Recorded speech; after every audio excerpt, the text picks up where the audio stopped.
Aujourd'hui, nouveau tutoriel chez Ortholab35 avec la réalisation d'un disjoncteur. La première partie de ce projet a été tournée lors d'une masterclass d'orthèse dentaire animée par Chantal dans une école de prothésistes de la région. Nous vous proposons de découvrir les différentes étapes de fabrication de cet appareil utilisé dans le cadre des traitements orthodontiques. Bon visionnage et à très bientôt pour de nouveaux tutoriels. Allez, on attaque tout de suite avec le premier chapitre, le positionnement du vérin. En gros, l'idée du disjoncteur, c'est qu'on va séparer la suture palatine. Ça peut paraître un peu barbare, mais en gros, quand on est sur un patient qui est en croissance, la suture palatine, en fait, elle n'est pas figée. C'est un cartilage. Vous avez une petite bande de cartilage entre les deux maxillaires, parce que le maxillaire, en fait, il est séparé en deux parties. Et cette structure un petit peu cartilagineuse, elle se ferme, on va dire que quand la croissance est terminée, on va dire entre 14 et 16 ans. Et ça veut dire qu'avant les 14 ans, on peut, sans douleur pour le patient, on peut effectivement casser cette suture palatine afin d'écarter les deux maxillaires. Pour cela, en fait, on a un dispositif fixe qu'on doit positionner vraiment sur le rafet médian. Donc vous avez la ligne médiane en fait de votre modèle. Donc votre vérin, le corps du vérin, doit se retrouver dans l'axe de cette ligne-là, ce qui va permettre de répartir les efforts pour pouvoir écarter le palais. Donc vous avez des vérins, ils sont pas tout à fait comme ceux que vous avez, ils sont soudés sur des bras. À l'inverse de vos vérins, la flèche d'activation doit être positionnée en distal. Alors je vous explique pourquoi. Tout simplement que si vous mettez la plaque, elle est amovible, comme elle est amovible, vous pouvez enlever l'appareil de la bouche pour pouvoir faire l'activation. Ce dispositif-là, il est scellé dans la bouche. Donc il faut faire absolument l'activation dans la bouche du patient. Mais je vous défie de choper le trou en distal pour le faire revenir en mésial. Il vaut mieux attraper le trou en mésial et le pousser en distal. Je m'explique. Là, mettons que ça soit ma clé d'activation. Si je viens chercher le trou et que je dois pousser vers l'arrière, c'est plus facile que de demander au patient ouvre la bouche et d'essayer de chercher le trou qui est derrière pour pouvoir le faire revenir devant. Donc voilà, il faut être très vigilant à ce que votre flèche ici de vérin soit vraiment vers l'arrière. Si c'est pas le cas, le praticien de toute façon il vous renvoie l'appareil parce qu'il n'est pas bien positionné. Une fois qu'on a fait ça, on vient mettre notre corps de vérin dans l'axe de la ligne médiane. On vient, alors les bras normalement ils sont pas tout à fait comme ça, hein. Soit ils sont droits, là c'est que je les ai un peu préformés, enfin, c'est Tristan qui me les a préparés, donc il a fait ça plutôt bien, c'est cool. Hop. Il faut que le vérin soit légèrement à distance du palais, c'est-à-dire à peu près 5 mm, dans le sens où quand on va commencer à activer le vérin, s'il est en contact, le problème c'est qu'avec l'expansion, il y a de fortes probabilités que votre vérin il se mette dans la muqueuse du palais. Donc là, hop, 5-6 mm. Une fois qu'on a géré ça, hop, on va venir faire nos petits bras. Là, c'est bien un des seuls cas où je marque encore mon fil. Parce qu'il n'y a pas trop le choix. Donc, il faut bien veiller à ce que votre corps de vérin soit également horizontal. C'est-à-dire que vous allez prendre votre modèle et vous allez vérifier que le corps de vérin soit bien horizontal. Sinon, quand il va y avoir l'expansion, s'il est de travers, votre mâchoire elle va suivre l'information que le vérin lui demande. Là, hop. Donc là, c'est du gros fil par contre. Donc la pince 3 becs, elle est pas du tout de la même taille que celle qu'on a eue tout à l'heure.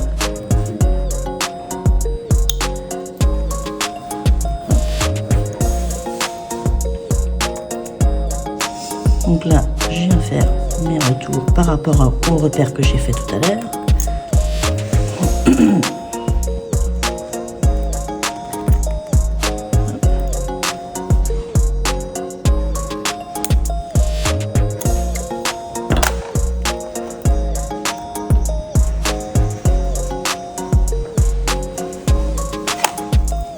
On va venir ajuster nos bras.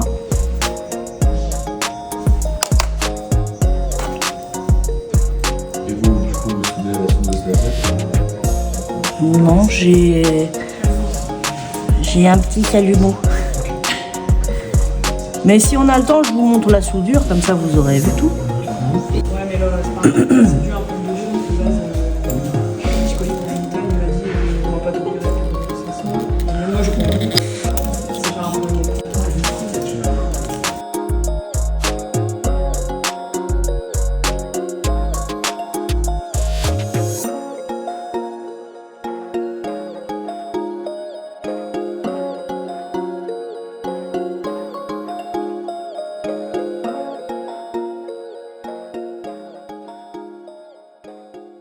Maintenant que notre disjoncteur est positionné, nous allons passer au chapitre 2, à savoir la soudure. On retourne donc à notre labo avec Chantal, et c'est parti. On va attaquer les soudures des disjoncteurs. Donc il y a toujours une petite préparation avec du flux. Et après, rasure à la rampe.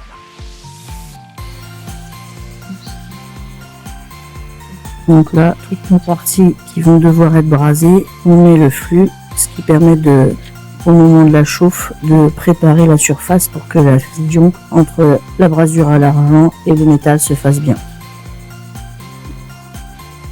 On règle la flamme de façon à avoir un cône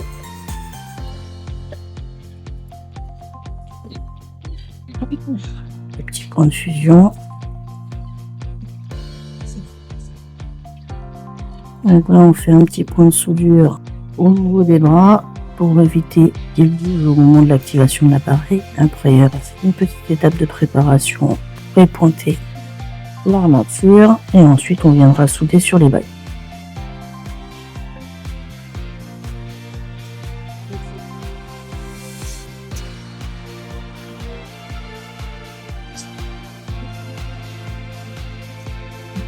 Donc comme j'expliquais, on va venir pointer nos armatures et ici là ou les épaissir au niveau de la soudure.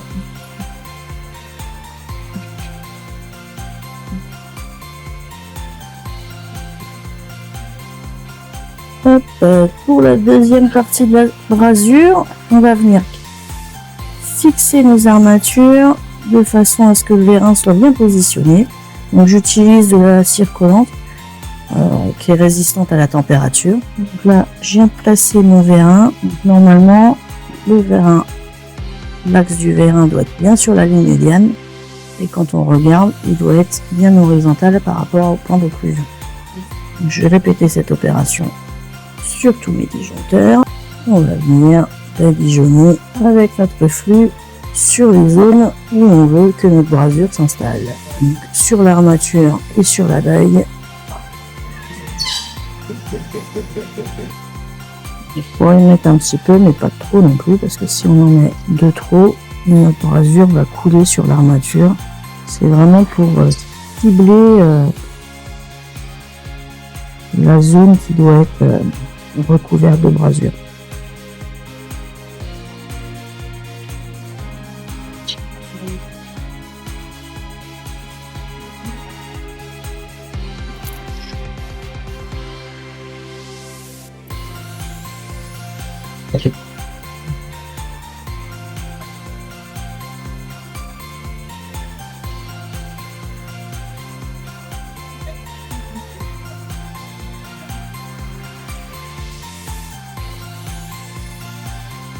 Et après, au polissage. Sablage d'abord, puis polissage.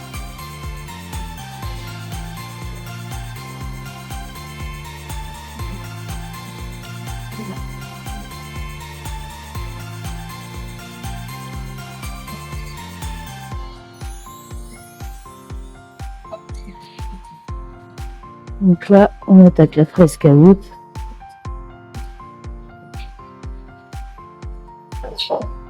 Pour polir les zones de brasure. Nous arrivons maintenant à l'étape des finitions du disjoncteur. La première étape est le sablage. L'objectif est de projeter du sable sous pression afin d'éliminer tous les résidus laissés par la soudure. Pendant cette opération, pensez à bien placer votre doigt sur la flèche du vérin pour éviter qu'elle ne s'efface sous l'effet du sablage. Il est également important d'effectuer un mouvement de balayage continu sans insister trop longtemps au même endroit afin de ne pas abraser l'appareil. Une fois le sablage terminé, nous passons au polissage. Pour cette étape, nous appliquons de la pâte à polir sur la brosse, puis nous venons frotter l'appareil dans tous les sens. Cette fois-ci, nous cherchons à faire chauffer légèrement la pâte afin d'obtenir une surface parfaitement brillante et de faire disparaître l'aspect terne laissé par le sablage. Il est ensuite décontaminé puis soumis à un dernier contrôle qualité réalisé par Chantal.